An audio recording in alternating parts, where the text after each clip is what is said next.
प्रिय दर्शकों, आपका एक बार फिर स्वागत है और हाजिर हूं मैं नए टॉपिक के साथ। और इस वीडियो का टॉपिक है शारीरिक रुग्णता और मनःशास्त्रीय कारक। परिचय और मनःशास्त्रीय कारकों की भूमिका। मानव का ललाट प्रांत था, इसको हम बोलते हैं फ्रंटल कॉर्टेक्स। इसका नाम मैंने जानबूझकर हिंदी में इसलिए लिखा क्योंकि आपको इसका एग्जैक्ट नेम पता हो। तो ललाट प्रांत था, जिसको बोलते हैं फ्रंटल कॉर्टेक्स, उच्चतम स्तर का होता है, जिसके फलस्वरूप व्यक्ति उच्च स्तर की संज्ञानात्मक गतिविधियां जैसे ध्यान लगाना, समाधि की हम बात करते हैं, आदि में संलग्न होता है। जो प्रीफ्रंटल कॉर्टेक्स है वो केवल मानव का ही ऐसा है जो पूर्ण रूप से हाईली डेवलप्ड है, जिसके कारण से सारे एग्जीक्यूटिव फंक्शंस और जो हाई ऑर्डर कॉग्निटिव फंक्शंस होते हैं सारे ये प्रीफ्रंटल कॉर्टेक्स कंट्रोल करता है। तो जिसके फलस्वरूप हम ये समझ पाते हैं कि ध्यान क्या है, समाधि क्या है, एक कॉन्शियसनेस क्या है। यूं कह लीजिए कि प्रीफ्रंटल कॉर्टेक्स हाईएस्ट लेवल के कॉग्निटिव फंक्शंस और सबसे उच्च स्तर की मनःशास्त्रीय संतुष्टि भी इसी के द्वारा रेगुलेट होती है। तो आप समझ सकते हैं कि ये एक एरिया है जो कि शारीरिक बीमारी में अपनी एक महत्वपूर्ण भूमिका निभाता है और अपने एक अहमियत रखता है। तो जो स्टडीज हैं, रिसर्च हुई है, वो ये बताती है कि किसी व्यक्ति के जो शारीरिक स्वास्थ्य है और बीमारी दोनों में मानसिक गतिविधियों की एक महत्वपूर्ण भूमिका होती है। बीमारी शारीरिक होने के साथ साथ मानसिक भी होती है और बीमारी मानसिक होने के साथ साथ शारीरिक भी होती है, क्योंकि मानसिक स्वास्थ्य और शारीरिक स्वास्थ्य, मानसिक बीमारी और शारीरिक बीमारी आपस में इंट्रिकेटली रिलेटेड होते हैं, बहुत गहराई से उनका संबंध है। और दोनों प्रकार की बीमारियां, चाहे वो शारीरिक हो चाहे वो मानसिक हो, उनका जो मैनिफेस्टेशन होता है अर्थात उनकी अभिव्यक्ति लक्षणों से ही होती है और वो लक्षण भी शारीरिक होते हैं। हम किसी व्यक्ति को बीमार कब कह सकते हैं? चाहे वो शारीरिक रूप से बीमार हो चाहे मानसिक रूप से बीमार हो, जब वो शारीरिक लक्षण दिखाए। तो अर्थात जो आपके फिजियोलॉजिकल सिम्टम्स हैं वही ये दर्शाते हैं कि व्यक्ति के अंदर किसी न किसी प्रकार की रुग्णता है। बीमारी किसी प्रकार की भी हो सकती है, उसकी इंटेंसिटी, तीव्रता कितनी भी हो सकती है, पर उसके अंदर मनःशास्त्रीय कारकों की भूमिका अनिवार्य रूप से पाई जाती है। मनःशास्त्रीय कारक कई बार बीमारी का कारण बनते हैं और बीमारी के बाद, बीमारी के दौरान भी ये कई बार बीमारी को बढ़ाने में योगदान देते हैं और बीमारी के बाद भी व्यक्ति को रिकवरी टाइम में काफी समय लगा देते हैं। जब फिजिशियन मेडिसिन प्रिस्क्राइब करता है, दवाइयां देता है, तो साथ साथ में वो, आपको याद रखना, एक इंपॉर्टेंट बात और भी कहता है, कुछ परहेज बताता है, कुछ एक्टिविटीज करने के लिए बोलता है। वो क्या है? वो एक तरह से आपके व्यवहार में परिवर्तन करने के लिए आपसे आग्रह करता है, आपसे रिक्वेस्ट करता है, और कहने का मतलब है कि जो साइकोलॉजिकल फैक्टर्स हैं उनको वो एड्रेस करने की कोशिश करता है। तो अगर कोई डॉक्टर ऐसी बात कहता है तो आप समझ लीजिए कि साइकोलॉजिकल फैक्टर्स का जो रोल है बीमारी में बहुत अहम है और वो डॉक्टर इस बात को जानता है और समझता है। अब कुछ सैद्धांतिक योगदान, कुछ ऐसे सिद्धांत हैं वो क्लियर कट ये बताते हैं कि जो साइकोलॉजिकल फैक्टर्स हैं वो किस प्रकार से शारीरिक बीमारियों में अपनी भूमिका निभाते हैं, किस प्रकार से योगदान देते हैं, उनको बढ़ाते किस प्रकार से, कैसे स्वास्थ्य में वो इंप्रूवमेंट लेकर आते हैं, रिकवरी टाइम को वो कम कर देते हैं और रिकवरी टाइम को बढ़ा भी देते हैं। तो ये व्यक्ति के शारीरिक जो सेटअप है साथ साथ में जो मानसिक सेटअप है दोनों पर निर्भर करता है।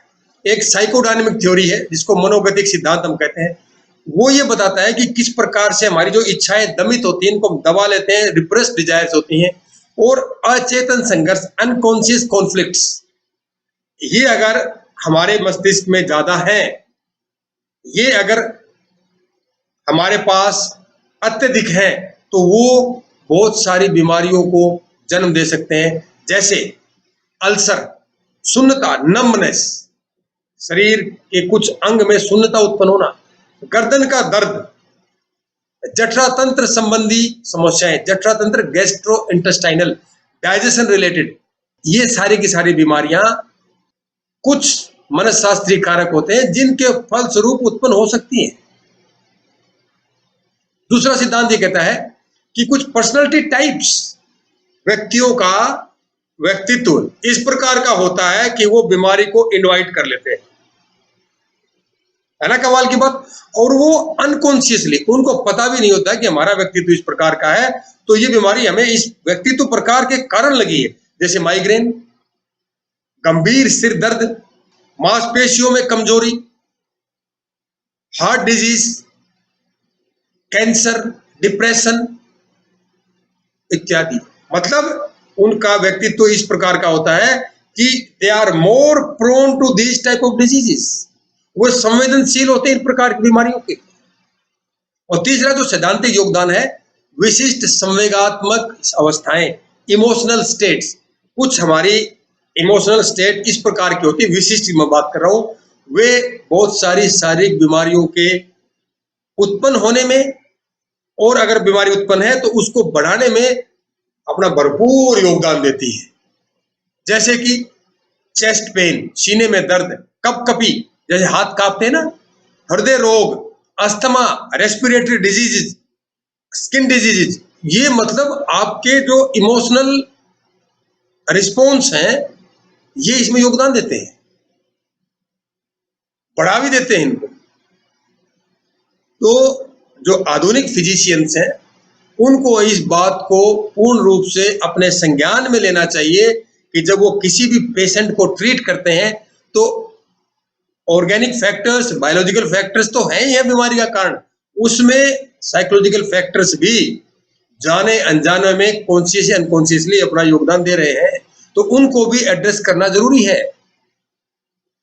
अब हम कुछ मुख्य मनःशास्त्रीय कारकों की चर्चा करते हैं। दबाव, संवेग, दुश्चिंता, अवसाद, मनोदशा, व्यक्तित्व, मान्यता या विश्वास, अंतर्व्यक्तिक संबंध और सामाजिक सहयोग के प्रति व्यक्ति का दृष्टिकोण। ये 9 ऐसे मनःशास्त्रीय कारक मुख्य मैंने बात की है, सारे डिस्कस करने लगे तो बहुत लंबी वीडियो हो जाएगी, इसलिए मैंने मुख्य रूप से 9 वो कारक लिए हैं जो शारीरिक बीमारियों में अपना भरपूर योगदान देते हैं। यूं कह लीजिए कि काफी सारी शारीरिक बीमारियां तो इन मनःशास्त्रीय कारकों के कारण ही उत्पन्न होती हैं। शुरुआत दबाव से। दबाव, स्ट्रेस। तो कई बार लोग स्ट्रेस को हिंदी में तनाव भी कहते हैं। मैं आपको एक बात क्लियर करना चाहता हूं, स्ट्रेस और टेंशन 2 शब्द अंग्रेजी के। स्ट्रेस को दबाव कहा जाता है, टेंशन को तनाव कहा जाता है। फॉर एग्जाम्पल, एक रबर की गेंद आप ले लीजिए, उसको जब आप दबाते हैं तो वो दब जाती है, फ्लैट होने लगती है, वो दबाव है, वो स्ट्रेस है। उसको जब आप खींचते हैं वो टेंशन है, वो तनाव है। तो व्यक्ति दबाव में तनाव महसूस करता है, तनाव में दबाव महसूस नहीं करता है। तो स्ट्रेस ज्यादा डेंजरस है टेंशन से। टेंशन या तनाव स्ट्रेस के कारण उत्पन्न होता है। जो स्ट्रेस है वो हमारी कोग्निटिव और इमोशनल स्टेट्स हैं, ये दोनों के साथ नेगेटिवली संबंधित है, कोरिलेटेड है। कहने का मतलब है अगर दबाव बढ़ेगा तो हमारी संज्ञानात्मक क्षमताएं और जो हमारी संवेदनात्मक अवस्थाएं हैं वो कम होती चली जाएंगी। आप देखना, जब व्यक्ति डरा हुआ होता है उस समय व्यक्ति सोचने समझने में असमर्थता जाहिर करता है, बहुत अच्छे फैसले नहीं ले पाता व्यक्ति डर के मारे। कई उसके और भी कारण है, बायोलॉजिकल कारण भी है उसके, तो आपको ये बात समझनी होगी। दीर्घकालिक दबाव, लंबे समय तक के लिए अगर व्यक्ति स्ट्रेस में है और वो स्ट्रेस लगातार बना हुआ है तो वो सीधा का सीधा उसका असर हमारे शारीरिक प्रणालियों पर पड़ता है। व्यक्ति जब स्ट्रेसफुल सिचुएशन में होता है, सिंपैथेटिक नर्वस सिस्टम एक्टिवेट रहता है। सिंपैथेटिक नर्वस सिस्टम बहुत लंबे समय तक एक्टिवेट है तो आप समझ लें कि आपके जो शारीरिक प्रणालियां हैं वे भी जवाब देने लग जाएंगी, क्योंकि उन पर भी काम का दबाव बढ़ता रहेगा और बीमारी ऑटोमेटिकली अपने आप आनी शुरू हो जाएंगी। यह कौन? दबाव, स्ट्रेस। दबाव कारकों के हट जाने के बाद भी स्वास्थ्य को प्रभावित करने के लिए जाना जाता है। स्ट्रेस की तो ऐसी खास बात है कि अगर जो ऐसे उद्दीपक है जो स्ट्रेस व्यक्ति में उत्पन्न कर रहे हैं, अगर वो खत्म भी हो गए हैं, हट भी गए हैं, उसके बाद भी स्ट्रेस का आफ्टर इफेक्ट लंबे समय तक रहता है। इसके कारण से आपकी हृदय गति तेज हो जाती है, ब्लड प्रेशर बढ़ जाता है। ये दो ही चीज ऐसी हैं, अगर ये बढ़ गई तो शरीर में आप समझ लीजिए कि बीमारियां आवश्यक रूप से आ ही जाएंगी, देर सवेर। दूसरी बात, संवेग, इमोशंस। मन और शरीर इंस्टेंटेनियसली इंटरेक्ट करते हैं। संवेगात्मक उद्दीपक, चाहे वो सकारात्मक हो या नकारात्मक हो, का शारीरिक स्थिति पर सीधा और एक जैसा प्रभाव पड़ता है। फॉर एग्जाम्पल, अगर कोई ऐसी स्थिति है कि जिसको देखकर आप खुश हो रहे हैं और एक ऐसी स्थिति है जिसको देखकर आपको गुस्सा आ रहा है, तो आप देखें कि दोनों स्थितियों में आपके संवेग जो हैं वो अलग अलग होंगे, लेकिन शरीर पर प्रभाव एक जैसा पड़ेगा। खुश होने पर आपको पसीना आ सकता है ज्यादा, हंसने पर आपकी हृदय गति में बढ़ोतरी हो सकती है, आपके ब्लड प्रेशर में बढ़ोतरी हो सकती है। वहीं पर अगर आप गुस्सा आपको आता है तो भी ऐसी स्थिति हो सकती है। देखिए, शरीर पर दोनों प्रकार के संवेगों का एक जैसा प्रभाव पड़ता है, लेकिन जो नेगेटिव संवेग है उनका इंपैक्ट बीमारी को बढ़ाने के लिए है, और जो पॉजिटिव संवेग है उनका इंपैक्ट बीमारी को दूर भगाने के लिए है। शरीर में प्रक्रिया एक जैसी है, तो ये मन का काम है। मन ये फैसला करता है कि ये नेगेटिव इमोशन है या पॉजिटिव इमोशन है, तो उसका वैसा ही प्रभाव आपके स्वास्थ्य पर पड़ेगा।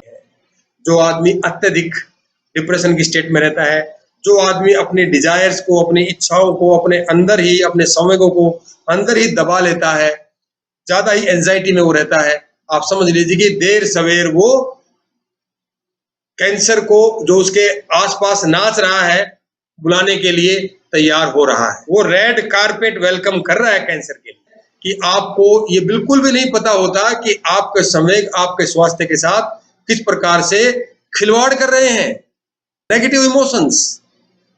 तो ये साइड में जो पिक्चर लगाई है, आप इसमें देखिए कि जो नेगेटिव इमोशंस हैं वो किस प्रकार से आपके किन किन शरीर के अंगों को प्रभावित कर रही है। गुस्सा अगर आपने दबा लिया है, अंदर अंदर पी लिया है, तो उसका सीधा असर आपके ब्रेन पर पड़ता है। आपका स्टमक एंजाइटी के कारण आत्मसमर्पण कर देता है। आपकी जो नीज है, जो ज्वाइंट है, नी ज्वाइंट है, वो रिसेंटमेंट, आप किसी से कोई बात आपसे हुई है, आप उससे चिड़े हुए हो, तो उनका सीधा असर आपके नी ज्वाइंट्स पर पड़ता है। और भी बहुत सारे ऐसे शारीरिक बीमारियां हैं जो सीधे तौर पर संवेगों से प्रभावित होती है। दुश्चिंता, दुश्चिंता अपने जीवन का एक हिस्सा है। कोई व्यक्ति अगर ये कहता है कि मेरे अंदर कभी भी एंजाइटी उत्पन्न नहीं हुई है, तो वो लगभग झूठ बोल रहा है। जब ये हमारे जीवन का अनिवार्य हिस्सा है, तो फिर इसकी कुछ ना कुछ तो भूमिका है। यस, इसकी ये भूमिका है कि अगर व्यक्ति लंबे समय तक दुश्चिंतित रहता है और एक्सेसिव, अत्यधिक दुश्चिंता करता है, तो सर्टेनली वो शरीर के अंदर एक इस प्रकार का एनवायरनमेंट क्रिएट करता है कि बीमारियां अपने आप आने लगती हैं और वहां पर रहकर वो अपना मजे करने लगती हैं, और व्यक्ति का जो शरीर है वो धीरे धीरे बीमारियों के अधीन होता चला जाता है। दुश्चिंता क्या करती है? रेस्पिरेशन प्रक्रिया को बढ़ा देती है, हृदय गति को बढ़ा देती है। जब हृदय गति बढ़ जाएगी तो रक्त प्रवाह, जिसको हम बोलते हैं ब्लड प्रेशर है, मूवमेंट ऑफ द ब्लड है, वो बढ़ जाएगा, बहुत तेजी से वो चलने लगेगा। बहुत तेजी से हार्ट चलने लगेगा तो कुछ दिन ऐसी बात आएगी, हार्ट को तो अपने टाइम से भाई नॉर्मली चलना है, और बहुत तेजी से चलो, ज्यादा उसे काम कराओ तो क्या होगा, कोलैप्स हो जाएगा। देख लो, दुश्चिंता इतना बड़ा कारण बन सकती है, फैटल हो सकती है दुश्चिंता।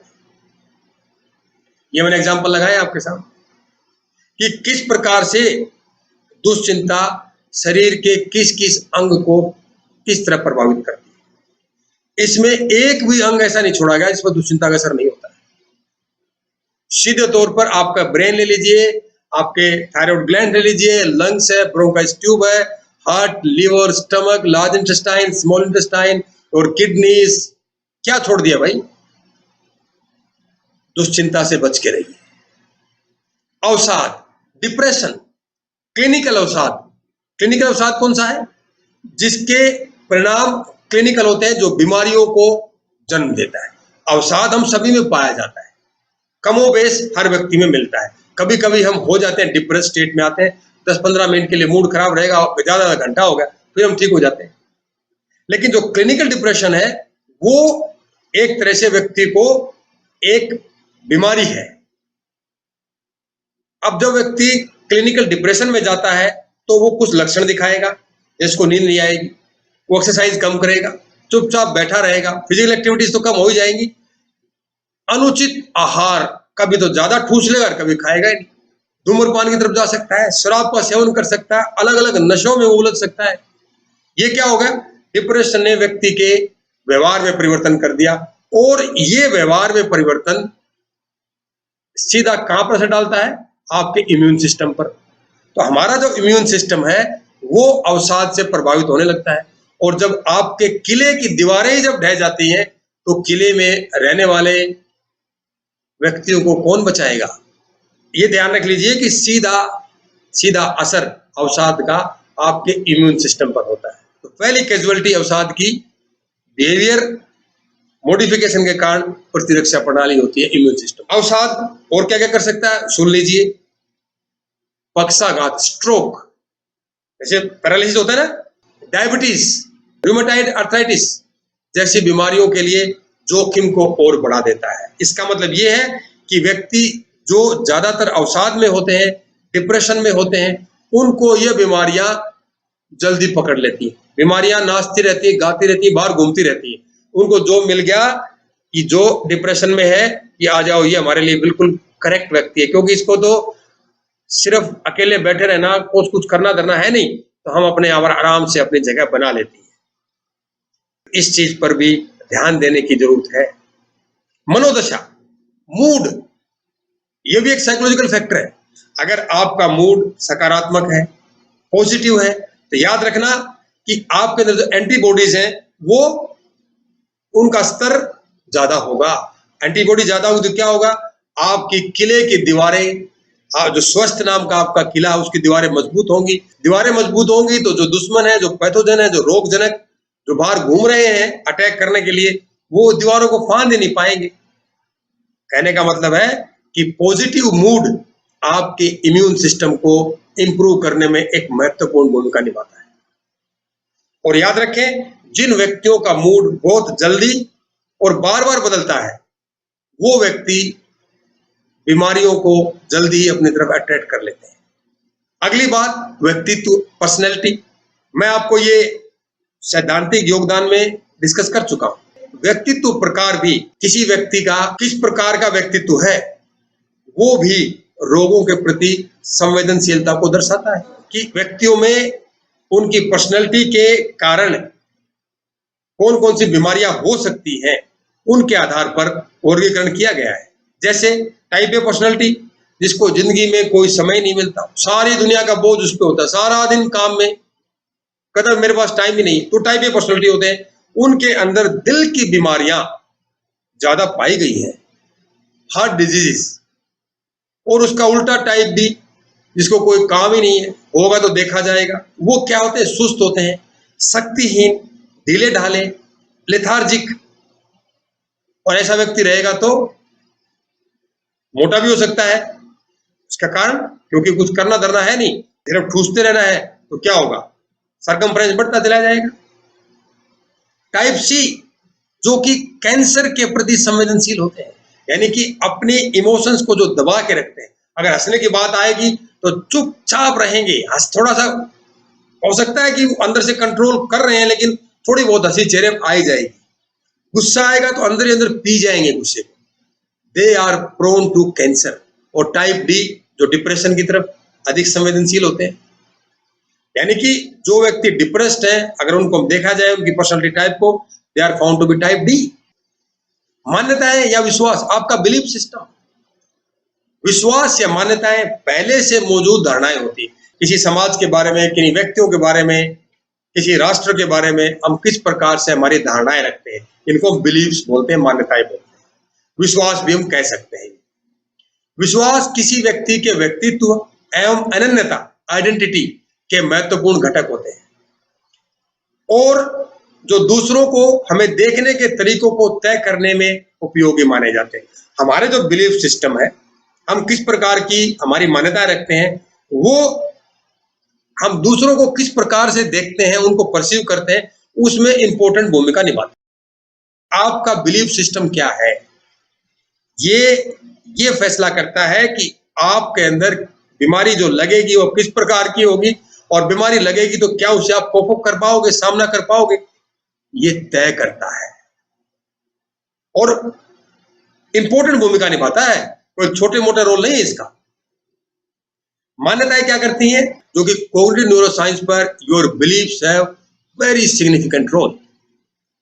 अंतर्व्यक्तिक संबंध, किसी मजबूत सामाजिक नेटवर्क से संबंध होना लंबी उम्र की पहचान होती है। अगर आप किसी न किसी सामाजिक समूह के सदस्य हैं और वो सामाजिक समूह सकारात्मक है, आशावादी है और मजबूत है, तो याद रखना आपकी उम्र में गुणवत्ता भी होगी और लंबी भी होगी। अकेलापन, लोनलीनेस, विलगता और विच्छेदन, आइसोलेशन एंड डिसोसिएशन की जो घटनाएं हैं, व्यक्ति की प्रतिरक्षा प्रणाली पर नकारात्मक प्रभाव डालते हैं। याद रखना, ज्यादातर साइकोलॉजिकल फैक्टर्स हैं, वे सीधे तौर पर आपकी प्रतिरक्षा प्रणाली, कहने का मतलब है इम्यून सिस्टम को टारगेट बनाते हैं। जो आपके किले की जो दीवारें हैं ना, उनको तोड़ने का वो काम करते हैं, क्योंकि खराब अंतर्व्यक्तिक संबंध क्या करते हैं, वो साइकोलॉजिकल डिस्ट्रेस को जन्म देते हैं और फिर अगर वो मनोशास्त्रीय कष्ट आपको होता है तो वो सीधे तौर पर आपके स्वास्थ्य के साथ एक तरह से समझौता है और स्वास्थ्य पर सीधा का सीधा नकारात्मक प्रभाव डालता है। और जो नौवां और अंतिम साइकोलॉजिकल फैक्टर है, सामाजिक सहयोग की उपलब्धता संबंधी दृष्टिकोण। होता क्या है कि जब हम किसी समाज में रहते हैं तो उस समाज में हमारी एक स्थिति होती है, एक हैसियत होती है। हम अपनी उस हैसियत के अनुसार हम एक मानसिक रूप से ये आश्वस्त रहते हैं कि हमें समाज से जरूरत पड़ने पर कितनी मदद मिलेगी, कि हमारा दृष्टिकोण सामाजिक सहयोग की उपलब्धता पर किस प्रकार का है। अगर आपके मोहल्ले, आपके समाज के साथ अच्छे संबंध हैं तो हमेशा आपको एक आत्मविश्वास आपके अंदर रहेगा कि आपको जरूरत पड़ने पर समाज के ये लोग आपकी मदद करने के लिए हमेशा तत्पर हैं। वो क्या होगा, वो एक तरह से आपका दृष्टिकोण है, तो वो दृष्टिकोण आपके अंदर एक सेल्फ कॉन्फिडेंस विकसित करेगा। जब आप आत्मविश्वास से भरपूर होंगे, सीधा क्या होगा, आप पॉजिटिव रहेंगे, आप आशावादी रहेंगे। जब आप पॉजिटिव रहेंगे, आशावादी रहेंगे, तो उसका सीधा असर आपके इम्यून सिस्टम पर पड़ेगा, तो इम्यून सिस्टम मजबूत होगा। और इसका उल्टा भी है, अगर आपको अपने समाज से सहायता मिलने की उम्मीद कम होती है तो आप चिंतित रहेंगे, दुश्चिंता में रहेंगे, कभी कभी आप दबाव का भी सामना करेंगे, कभी कभी तनाव भी आपको होगा कि यार जरूरत पड़ने पर कोई मेरी मदद करेगा नहीं करेगा। तो क्या होगा, नकारात्मकता हमेशा आपके जहन में उछल कूद मचाती रहेगी और जो सीधे सीधे तौर पर आपके इम्यून सिस्टम को धीरे धीरे, जैसे एक चूहा कुतरता है, वो उसको धीरे धीरे कुतरती रहेगी। और अगर प्रतिरक्षा प्रणाली कमजोर होती जाती है तो ये समझ लेना बीमारियां बाहर इंतजार करती हैं और सीधा का सीधा आपके अंदर जंप कर लेती हैं। तो इस प्रकार से ये भी एक साइकोलॉजिकल फैक्टर है जो हमारे स्वास्थ्य एवं रुग्णता, बीमारी को सीधे तौर पर प्रभावित करता है। और अब अंतिम बात करते हैं, मनोशास्त्रीय कारक और प्रतिरक्षा मॉडल। ये वो मॉडल है जो क्लियर कट बता रहा है कि किस प्रकार से जो साइकोलॉजिकल फैक्टर्स हैं, कैरेक्टरिस्टिक्स है या आपकी साइकोलॉजिकल स्टेट है, मनोशास्त्रीय स्थिति है, कैसे आपके स्वास्थ्य पर या बीमारी को आमंत्रित करती है। पहले सीधा का सीधा प्रभाव इसका सेंट्रल नर्वस सिस्टम के कामकाज पर पड़ता है, दूसरा प्रभाव हार्मोनल रिस्पॉन्स पर पड़ता है और तीसरा व्यवहार में परिवर्तन पर पड़ता है। तो ये तीनों रिस्पॉन्स सीधे के सीधे कहीं और नहीं जाती, आपके इम्यून सिस्टम पर हमला बोलती है। और इम्यून सिस्टम कमजोर होता है तो you are susceptible to disease, आपको बीमारी लगने की संभावना बढ़ जाती है। सो ये मॉडल है। तो जब भी आप एग्जाम में अगर आपके क्वेश्चन आता है तो डियर स्टूडेंट्स, डियर व्यूअर्स, आप इस मॉडल को जरूर बनाएं। और जैसे ही आप ये मॉडल बनाएंगे तो जो देखने वाला है, इवेल्युएटर है, उसको बड़ा मजा आएगा। और उसको मजा आएगा तो इनडायरेक्टली आपको मजा आएगा, क्योंकि आपके अच्छे नंबर आएंगे। और मैंने एक नया पहलू अपनी वीडियोस में जोड़ा है, वो है बहुविकल्पीय प्रश्न। तो पहला क्वेश्चन आपके लिए, ध्यान जैसी उच्च कोटि की संज्ञानात्मक गतिविधियां मानव मस्तिष्क के किस लोब द्वारा नियंत्रित होती है? और ये रहे option, frontal lobe, temporal lobe, occipital lobe और पैराइटल लोब। और दूसरा प्रश्न आपकी स्क्रीन पर ये रहा, निम्नलिखित में से कौन सी मनोशास्त्रीय अवधारणा शारीरिक स्वास्थ्य और बीमारी में योगदान देती? और ये रहे ऑप्शन, अंतर्व्यक्तिक संबंध, सामाजिक सहयोग, समयगात्मक स्थिति और उपयुक्त सभी। तीसरा क्वेश्चन ये रहा, निम्नलिखित में से किस शरीर प्रणाली पर दबाव का सबसे अधिक नकारात्मक प्रभाव पड़ता है? अस्थिपंजर प्रणाली अर्थात स्केलेटल सिस्टम, रक्त संचार प्रणाली अर्थात सर्कुलेटरी सिस्टम, उत्सर्जन प्रणाली अर्थात एक्सक्रीटरी सिस्टम और प्रतिरक्षा प्रणाली अर्थात इम्यून सिस्टम। अगला प्रश्न ये रहा, निम्नलिखित में से कौन सा मनोशास्त्रीय कारक नहीं है जिसकी बीमारी में भूमिका होती है? और ये रहे ऑप्शंस, व्यक्तित्व, हार्मोन, मनोदशा और दुश्चिंता। आपको बताना है इन चारों में से वो कौन सा साइकोलॉजिकल फैक्टर नहीं है जो बीमारी में योगदान देता है। तो बड़ा आसान है। और अगला प्रश्न आपकी स्क्रीन पर ये रहा, दमित क्रोध, रिप्रेस्ड एंगर निम्नलिखित में से किस शारीरिक बीमारी का कारण बन सकता है? गंभीर पीठ दर्द, हृदय रोग, उच्च रक्तचाप या उपरोक्त सभी? ट्रिकी क्वेश्चन है ये, ध्यान से जवाब देना इसका। अगर वीडियो आपने ध्यान से देखी है और ध्यान से सुना है तो आप इसका जवाब तुरंत दे पाएंगे। और अंतिम क्वेश्चन ये रहा आपकी स्क्रीन पर, दुश्चिंता के कारण शरीर के आंतरिक प्रकार्य में निम्नलिखित में से कौन सा परिवर्तन होता है? इंटरनल फंक्शनिंग में, कि अगर आपको व्यक्ति को एंजाइटी है तो उसके कौन सा ऐसा इंटरनल फंक्शन है जो सब ज्यादा प्रभावित होता है? और ये रहे ऑप्शंस, मस्तिष्क में उच्च रक्त प्रवाह, high blood flow in the brain, hormonal स्राव में कमी, डिप्रेस्ड हार्मोनल रिलीज, श्वसन प्रणाली के कार्य में कमी, डिप्रेस्ड रेस्पिरेटरी सिस्टम और पाचन तंत्र में रक्त प्रवाह में वृद्धि, यानी कि डाइजेस्टिव सिस्टम में ब्लड फ्लो में वृद्धि। तो दोस्तों ये थे प्रश्न और ये थे हमारे साइकोलॉजिकल फैक्टर्स का रोल शारीरिक बीमारियों में। ये मेरे संदर्भ आप क्रॉस रेफर करें और अगर आपको ज्यादा जानना है तो इनको जरूर पढ़ें। और दोस्तों अगली हमारी परिचर्चा होगी जीवन शैली और स्वास्थ्य। अगर वीडियो के कंटेंट्स और इसका प्रेजेंटेशन स्टाइल अच्छा लगता है तो औरों को बताएं, कुछ कमी लगती है तो मुझे बताएं। आप सिंपली एक मेरे कमेंट बॉक्स में कमेंट ड्रॉप कर सकते हैं या मुझे आप ईमेल कर सकते हैं। मेरी ईमेल आईडी है vermasujit@yahoo.com। धन्यवाद दोस्तों इस वीडियो को देखने के लिए।